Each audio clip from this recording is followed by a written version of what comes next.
David Swanson is an author, activist, journalist, and radio host.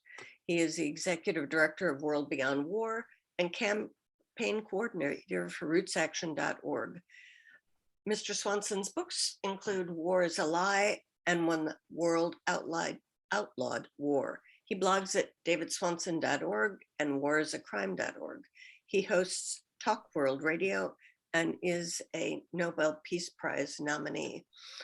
Mr. Swanson was awarded the 2018 Peace Prize by the U.S. Peace Memorial Foundation and was also awarded the Beacon of Peace Award by the Eisenhower chapter of VFP in 2011. He's on the advisory boards of the Nobel Peace Prize, Watch, Veterans for Peace, Assange Defense, BPUR, and Military Families Speak Out. He's an associate of the Transnational Foundation and a patron of the Platform for Peace and Humanity. I'll go ahead and put his davidswanson.org in the chat. And with that, Mr. Swanson, Mr. David, go right ahead. Thank you very much. I'm going to try to share screen and show a PowerPoint. Hopefully that will work. And thank you for having me. I'm happy I was able to fill in for Bill Hartung, and I'm sorry for people who are disappointed in missing whatever he was going to say. And the description of this breakout session was his, and I'm going to attempt to match it with what I talk about with a very short PowerPoint. So feel free to ask questions about any topic you are expecting that I failed to properly cover. But I'm going to try to do a very quick presentation, maybe 10 minutes or so that we can do questions and answers and discussion. I often give ridiculously long answers to questions, and questions allow us to talk about what you all actually want to talk about. So with that, you may all be sadly intimately familiar with this rather disgusting pie. Here you see a typical year in the U.S. government with a budget that always increases, the military portion of which always increases faster than the rest of it. This is true each and every year. It doesn't matter who's on the throne, which imperial party is in power. Doesn't make a darn bit of difference. It just increases. And people say, well, how can you oppose it and be American? Aren't you treasonous and anti-American? But of course, all the wars and all the weapons are in the name of democracy.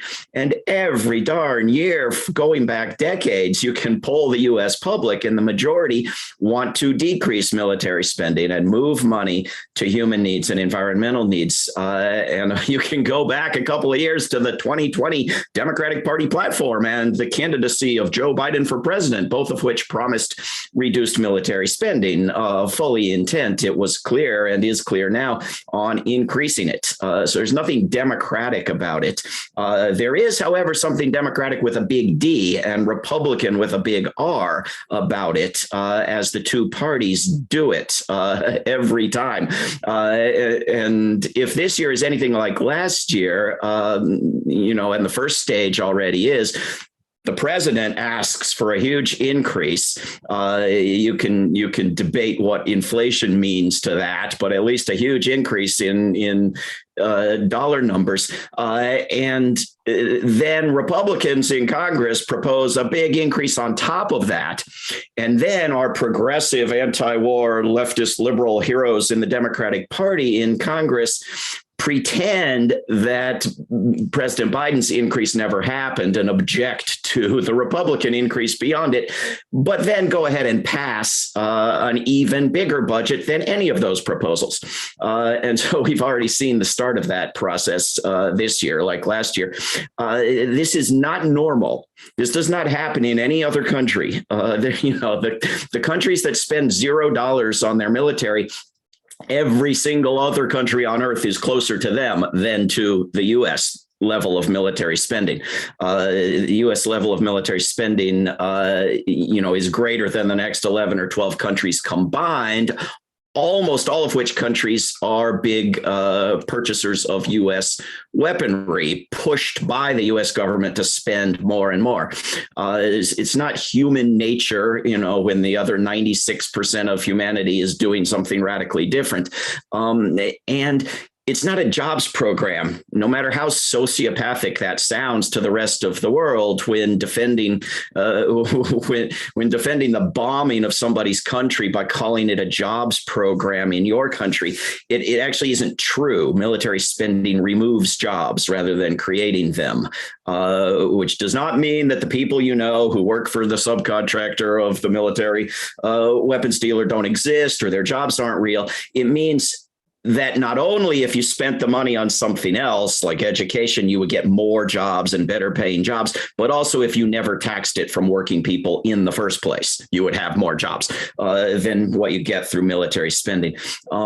And the spending kills more people than the wars. And this has long been true and will remain true until the wars become nuclear.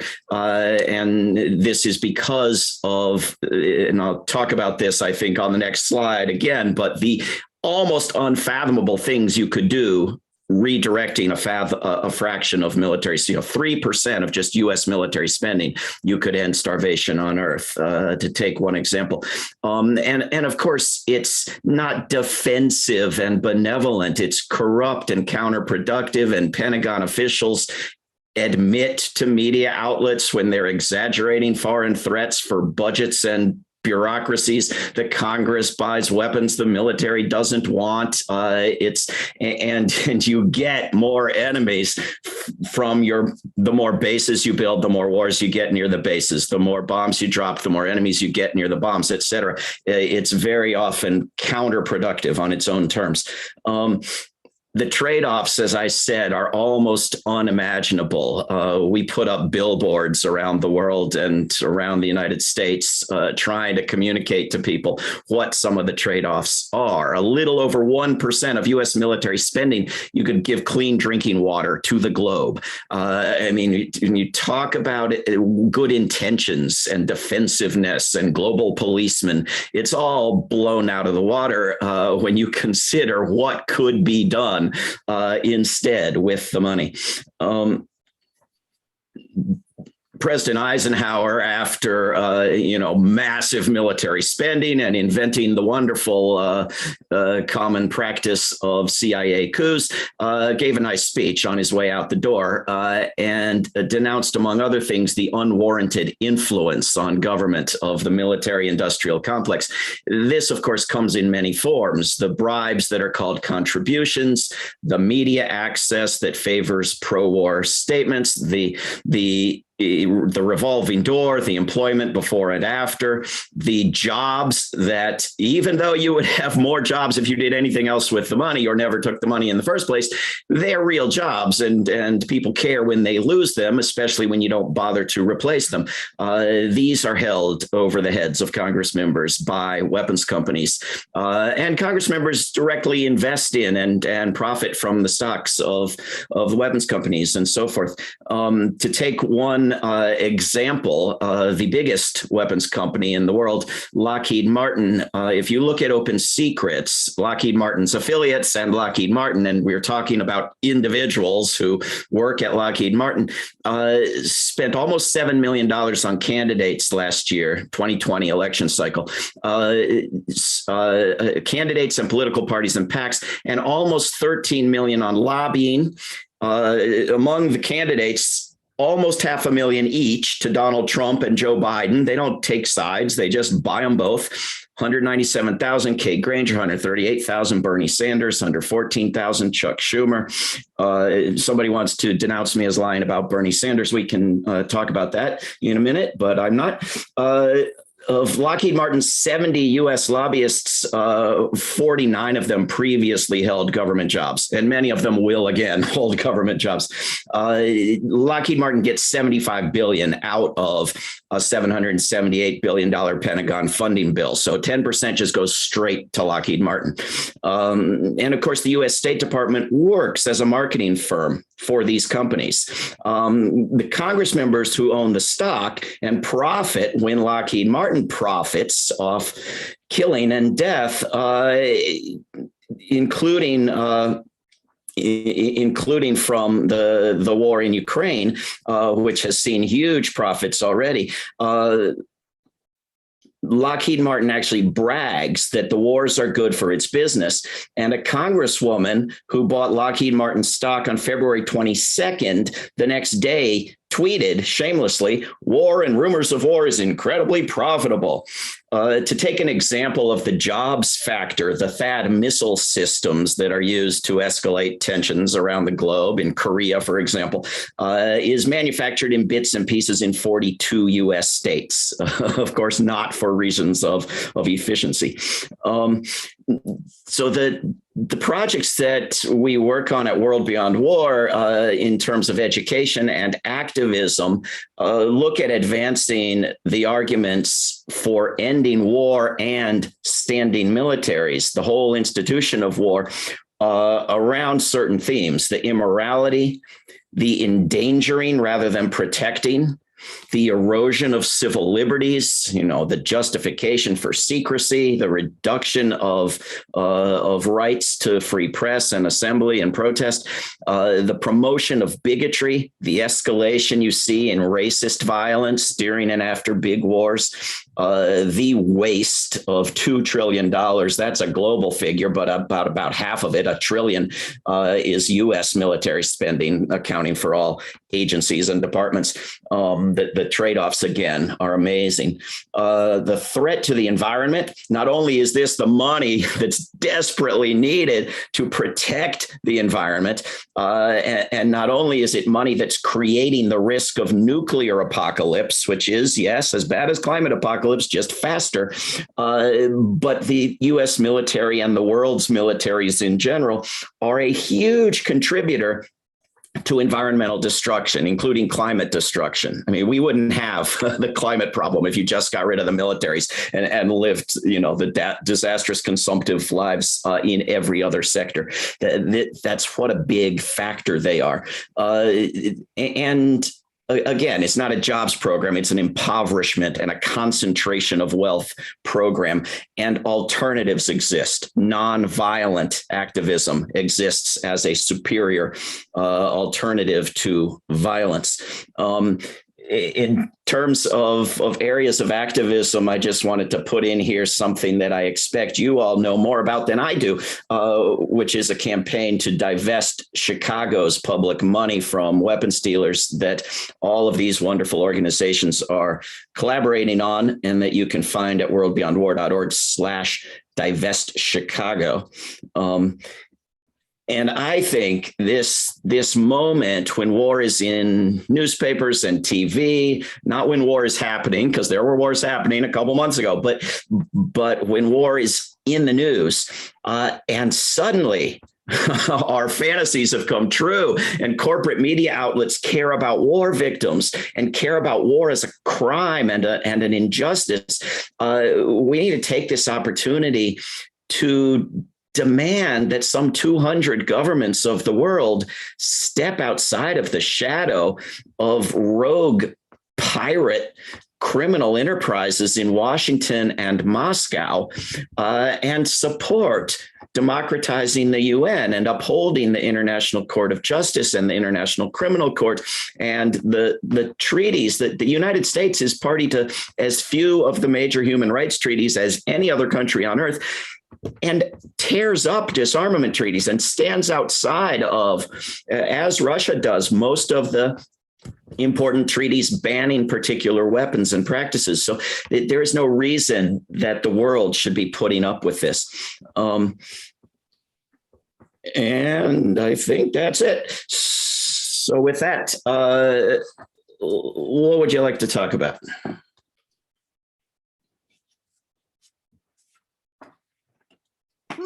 I want to talk about Lockheed Martin. Oh, I'm sorry. I didn't, Marsha, I'm sorry. That's okay, Pam.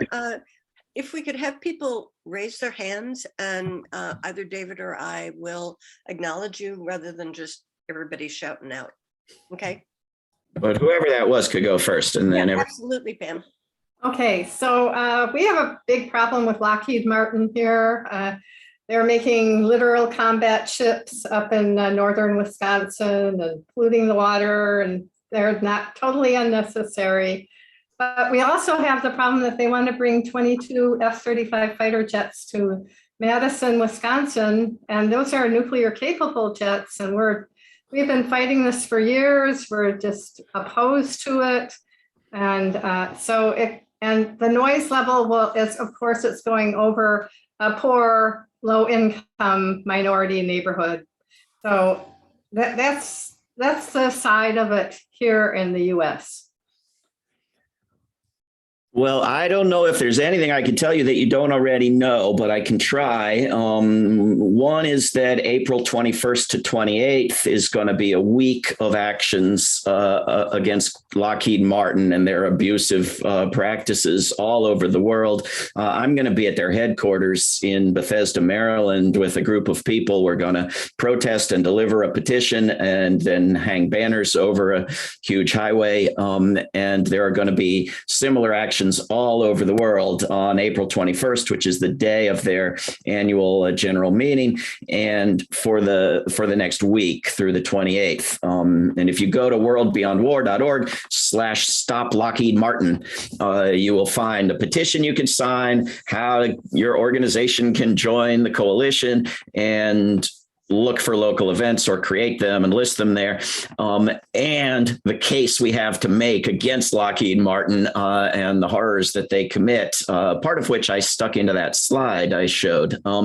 And of course, a few days ago, Canada decided that it would be buying F-35s en masse from Lockheed Martin to protect Canada from God knows what, with a weapon that has no defensive purpose. It can hardly defend against itself. It's such a disaster, but which, as you say, is intended as a stealth missile bombing and nuclear bomb. It's for starting wars. It's for ending life on Earth. It's not for protecting or preventing against wars. And as I'm sure you know, there are people who have faced this problem locally in the US and a dozen other countries that have developed incredible expertise and reports and studies on the brain damage to the children under the airports in places like Burlington, Vermont. Thank you, Senator Sanders. And you know, if I can help you get in touch with anybody else around the world who's working on F-35s, and you're not already working with all of them, just let me know. But it's, you know, I don't want to join in protesting one weapon as if the other weapons are any good. It's if we want Canada to buy fighter jets from somebody else.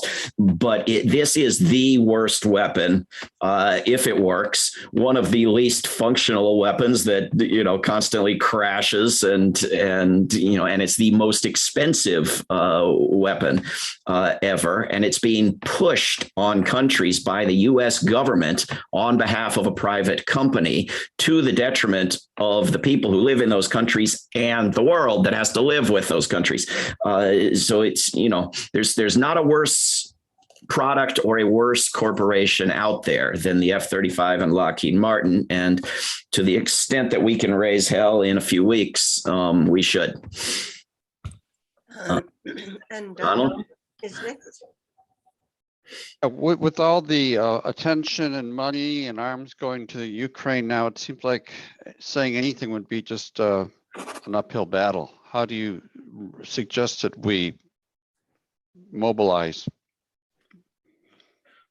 Well, we try to develop a peace culture in which we talk as if peace is normal and shipping weapons around the world is insane, even if 9 out of 10 of our neighbors are passionately, enthusiastically for shipping weapons around the world. And we don't call what we do battles. We call it piecework. And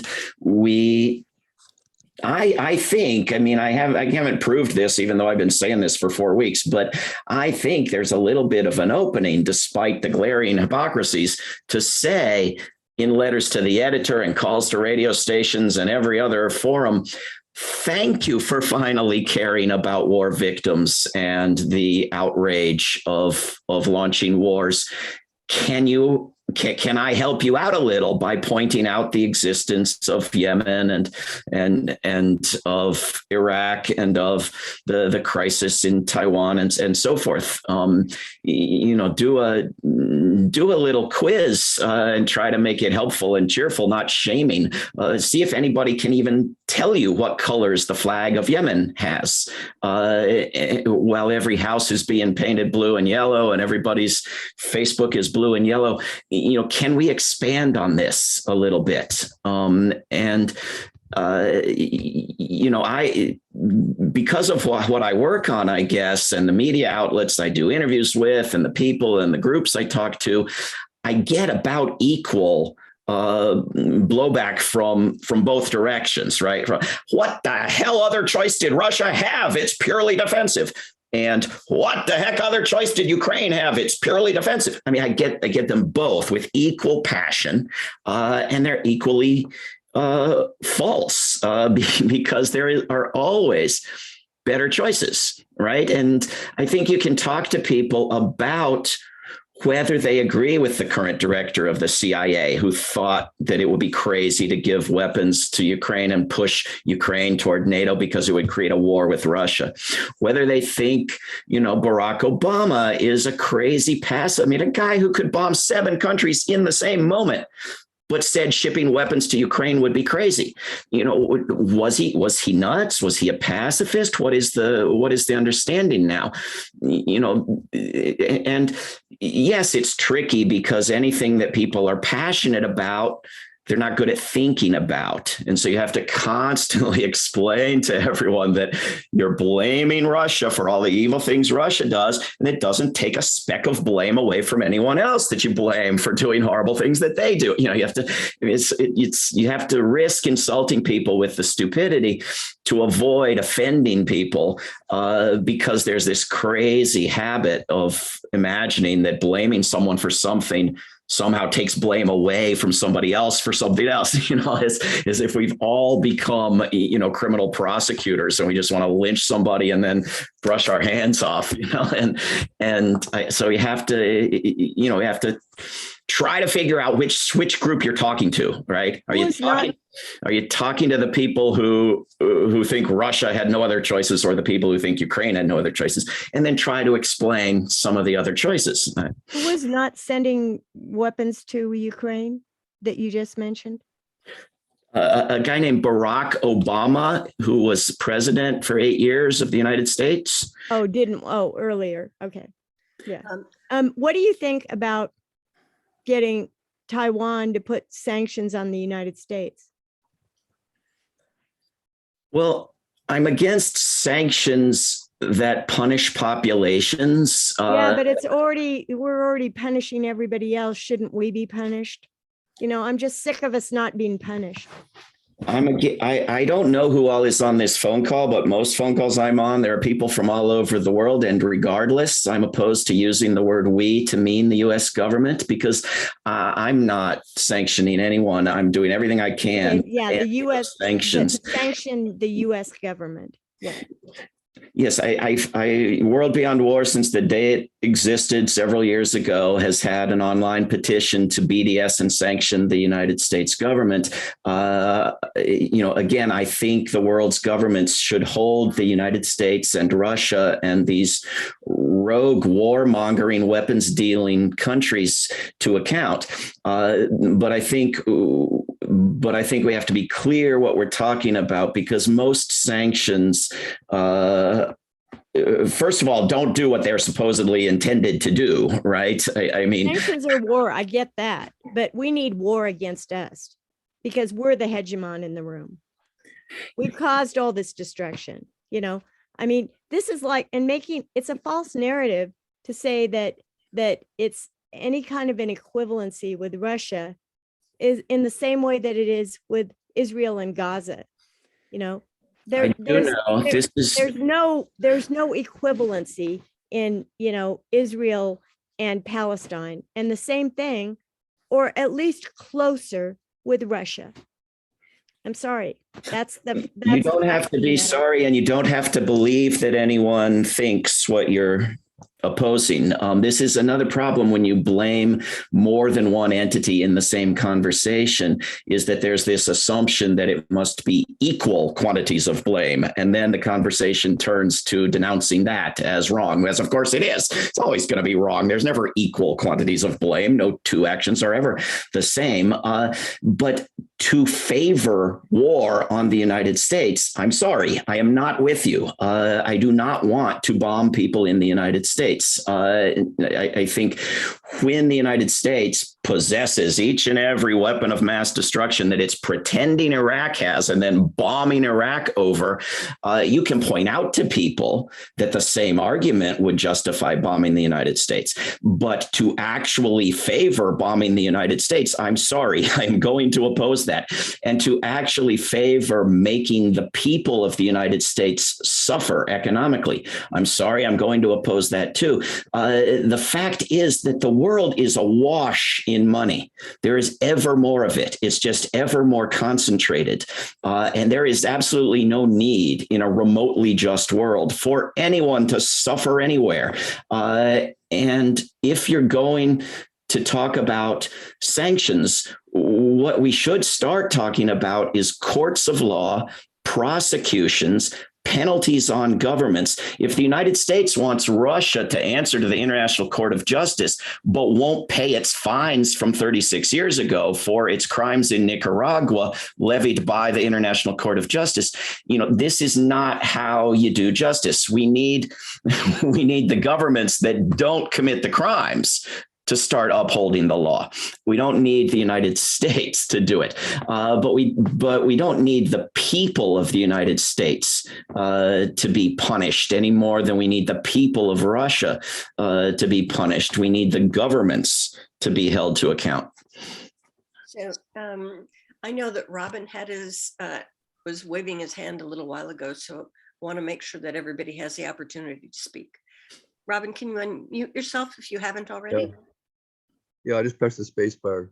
My question is, would you agree that we need to replace the neoliberal story that's been so popular for 40 years with a new story, just as in the past, the Keynesian story that FDR used to promote the government's role in helping the people was replaced by neoliberalism, when their story was that government is abusing the big corporations and the rich people that are so productive, and we need to cut back the government and cut back the taxes and regulations, and everything will be wonderful. And that story's still going on. It's failed everywhere neoliberalism is used. And so we need a new story that, the world's in crisis, the rich and the corporations are screwing everybody, and they're ruining the future for our children with the global warming. And, and we need to properly tax and regulate and stop all the military waste. Sound like a good idea? Well, the short and easy answer is yes, obviously, of course, amen.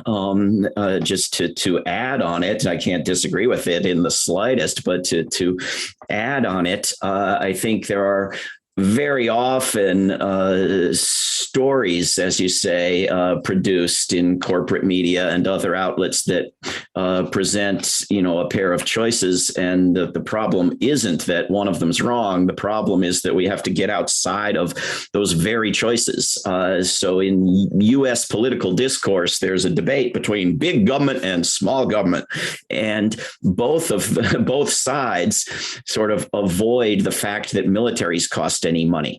And of course, the U.S. military, as we saw in that pie chart in my first slide, is the majority of the money that Congress decides what to do with every year. And so we actually need people to know. I mean, when pollsters a week or two ago did polls in the U.S. on, do you want a no-fly zone in Ukraine? And big majority, yeah, we want a no-fly zone because it sounds nice. It's a good euphemism. And then, to their credit, for once, they told people what a no-fly zone was and then asked them, and they got a majority opposed to it. Well, the general problem is that people don't know things.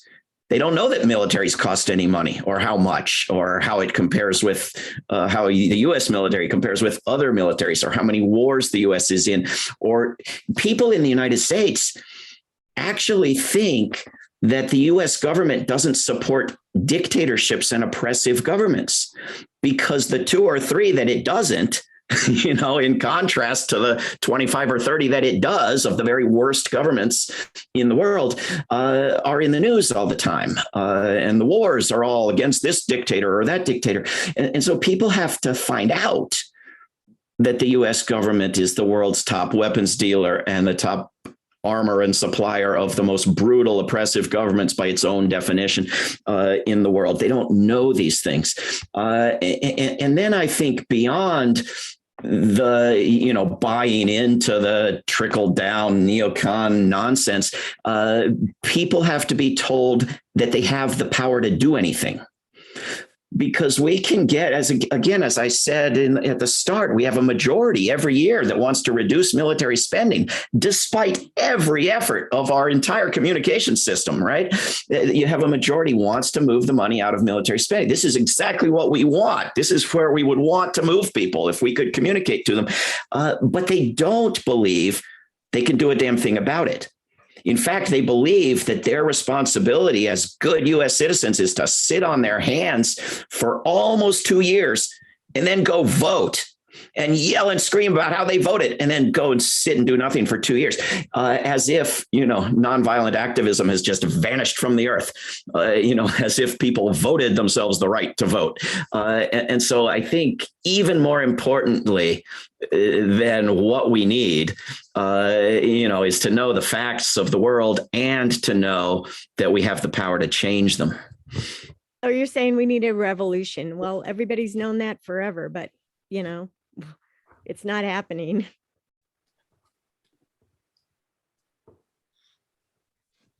I thought that's what we were doing here.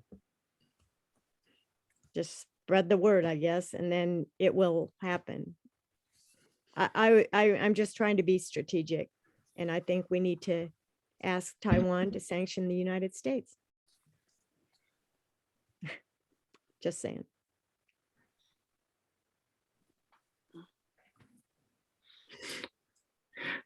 I think we need to recreate June 12th, 1982, and we do have an opportunity to turn out in Washington, D.C. this year. Whether you can drive there, fly there, or ride a bus. There are buses leaving Chicago. Lynn, I don't know what's mobilizing in Boulder, Colorado, but the Poor People's Campaign is marching on Washington, D.C. in June of this year, and it would be a giant mistake for the peace movement not to support that campaign and show the rainbow of faces and voices. We've been talking for years. I remember being with Jesse Jackson in Chicago in 2004, around the first anniversary of the Iraq War. And Jesse brought us all down for the TV show on Saturday morning. And he exhorted us to put a white face on the poverty movement and a black face on the peace movement. And we still have been unable to do that. But Reverend Barber and the Poor People's Campaign gives us a wonderful, wonderful opportunity to connect these issues. I would advocate that everybody who can take those 3 days off show up in Washington, D.C. If we can't turn out in numbers like we did in 1982, it makes it very, very difficult to get both politicians and the media's attention. That's just my opinion as a little organizer in Chicago. Well, I agree. And World Beyond War is on board with that. And Code Pink is working on it in the DC area with World Beyond War and all the other groups. As with every good cause, we support it and need to make the most of it. Well, I spend my 3 days following 8 city boards in Boulder, Colorado: the Planning Board, the Housing Advisory Board, the Human Relations Commission, the Water Resources Advisory Board, the Open Space Board of Trustees. I can't afford to travel. I can't afford to give up my time for 3 days. I support the effort and everything, but my voice is one, but what the hey, one is the biggest number. So, Back from the Brink is working on these nuclear weapons resolutions supporting the 5 principles of Back from the Brink. Lynn, if we could connect offline, We have one in Chicago right now. We're moving one in a local community, a very wealthy community on the North Shore of Chicago. It's already been passed in Evanston. I think there's That's great. several score of communities. That's great. So we'll share text with you for that. And if you and I can connect offline, it would be lovely if Boulder, and maybe Boulder already has, but if they haven't, with the boards that you follow and your connections in Boulder, it would be wonderful to see Boulder, Colorado on that list. Every small step. Yeah, local actions not only avoid travel, but are easier to do. There's more representative government, and when they're part of something national or global, it boosts even more your chances of getting local media attention and local excitement. And so, passing local resolutions and ordinances on divestment and on weapons and on particular wars and everything else that can be done is very effective, very strategic, and can be built into something globally that's made up of hundreds of local actions. David, was it you that said growth is 1 billion per year in the world? Or was that another session I was at? Which David are you asking? And I don't, what are you talking about? I'm guessing the answer would be no. If you're asking me, what Okay. can you explain? Or I don't.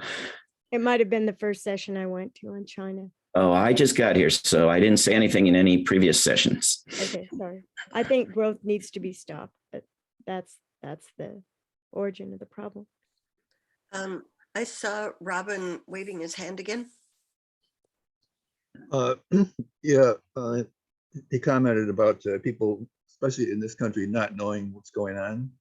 And two main reasons I'd like to mention. One is that there's good information in books and magazines, some websites, but it's buried in oceans of paragraphs, nothing but paragraphs, not even headings. So you could skip through the stuff you don't care about. And the other thing is the media, the big media is all owned by these big corporations run by the kind of zombie narcissists or sociopaths that only care about making money. And they don't want any information coming out in the media that makes them look bad. So the dangerous personalities are never talked about. Well, I agree, and I can't imagine being able to find anyone who would disagree. It's a major problem.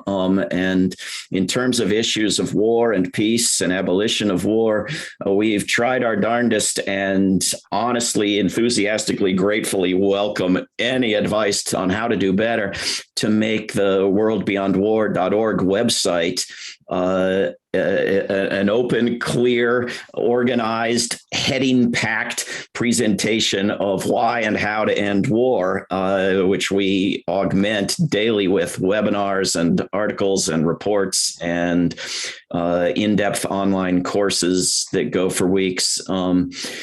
So we are trying.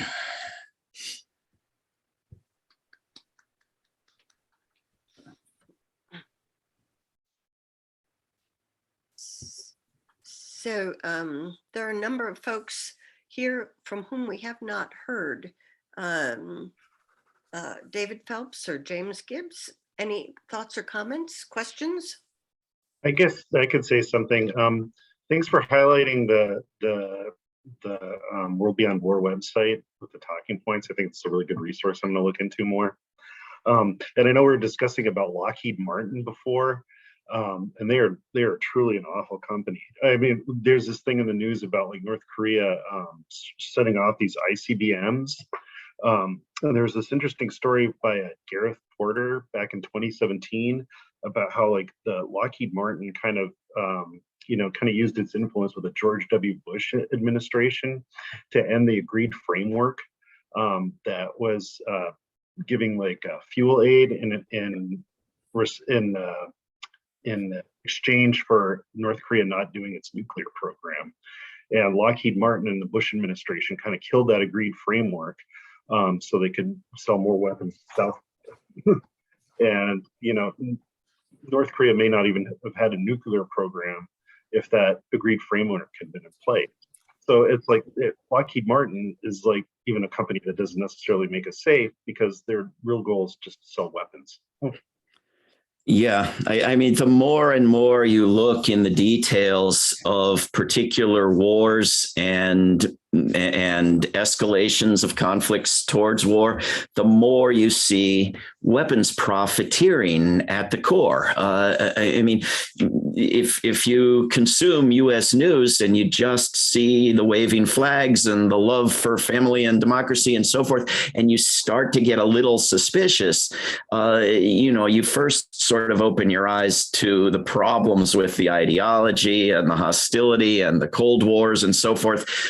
But I mean, when you read things like Andrew Coburn's latest book, I mean, you see the extent to which the breaking of the promise not to expand NATO was driven first and foremost by the drooling over, weapons contracts in Eastern Europe. And when Joe Biden to this day talks about his sacred duty to sell more weapons to Eastern Europe, why is that sacred now? Why is war profiteering now something sacred? And Gareth Porter, who's on our advisory board at World Beyond War, has written extensively about this topic in all kinds of places around the world. But yeah, the people of South Korea don't want this endless conflict with North Korea. I think most people in both parts of the country would be happy with reunification and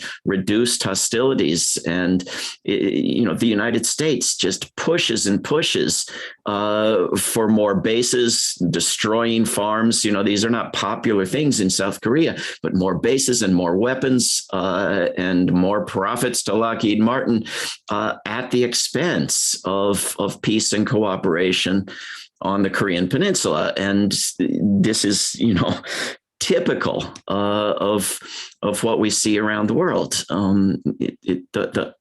The role that the profits play just can't be overstated. I mean, this is why you have the growing military budget every year, regardless of what was promised by whom, and why that budget is never transparent or accounted for. That it's the one department that's never been audited and so forth, because it's such a slush fund of profits for corrupt individuals. And this is why it's so hard to say to Lockheed Martin, as we're saying with this petition in a few weeks, start converting to peaceful industries. Because even though they could get just as much money and their workers could go home with a clean conscience and they could be less environmentally destructive and they could break fewer laws and so forth, there would be limitations on spending. When governments spend money on things other than war, they want to account for it and be efficient and strategic and not just waste billions of dollars. They want to get reports back, and they don't want no bid contracts. They want bids. They want to get the lowest contract, and you don't have any of that when it's military spending. It's a whole different world.